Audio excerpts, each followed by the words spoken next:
My name is Dr. Esther Trufan, and in today's experiment, we're going to use a saturated sugar solution to figure out if we can make an egg sink or float in it.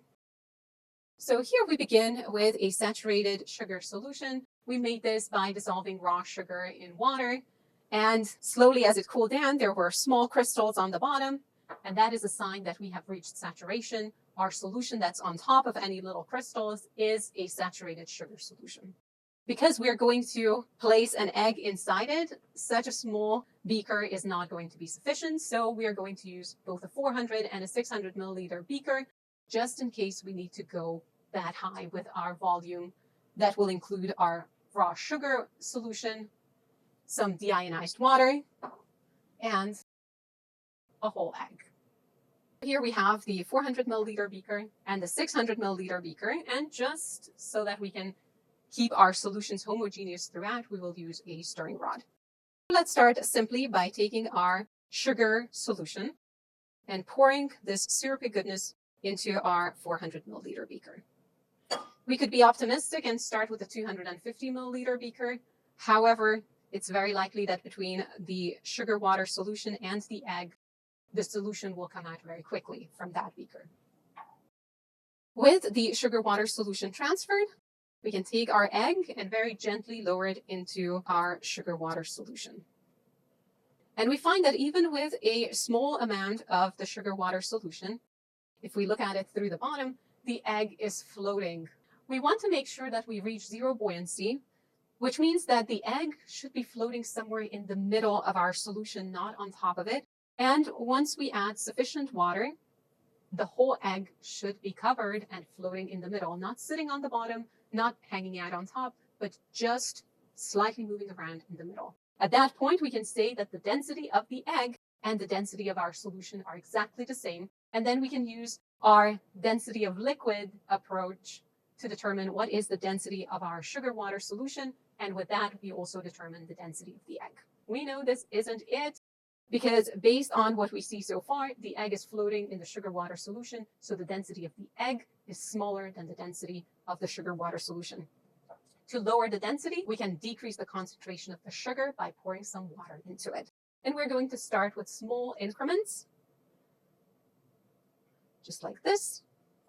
Stir it gently so we don't break the egg, but we need to still create a homogeneous solution. And we can tell that it's homogeneous when it is uniformly viscous. If we feel that there are areas that are more viscous than others, then we need to keep stirring a little bit longer. This seems to be rather uniform, but the egg is still floating. So let's keep adding the water to it. We add some more. The egg came to the top and we need to stir it again. We have a uniformly viscous sugar water solution again. But the egg keeps rising to the surface, which means its density is still lower than the density of our solution. Let's add some more water to this. The egg is sinking slowly, but maybe homogenizing the solution will cause it to bounce back a little. We see that the egg is still floating. At this point, there's only so much water that we can add to our beaker. It is best to move up in size. So carefully extract your egg. Transfer your sugar water solution to a larger beaker. And you can see it's much less viscous than it was when we started. And then gently lower it into the solution. If your hand is sticky wet, use a paper towel to dry it. Now let's add some more water and see if we can get to zero buoyancy.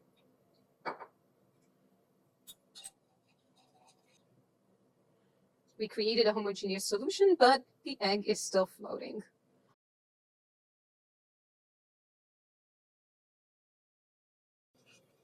This is as much solution that I would like to have in this beaker.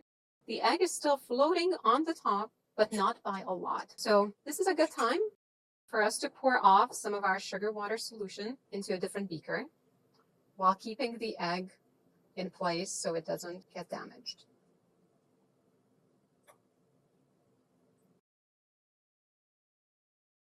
Let's keep adding more water. At this point, barely anything from the egg is sticking out, so we want to continue our additions in small increments. homogenize the solution, and wait to see what happens.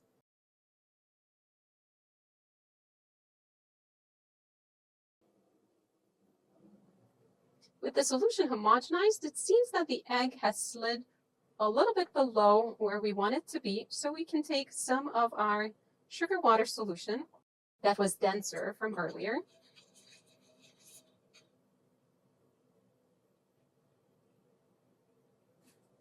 and observe our egg again. I believe we have achieved zero buoyancy.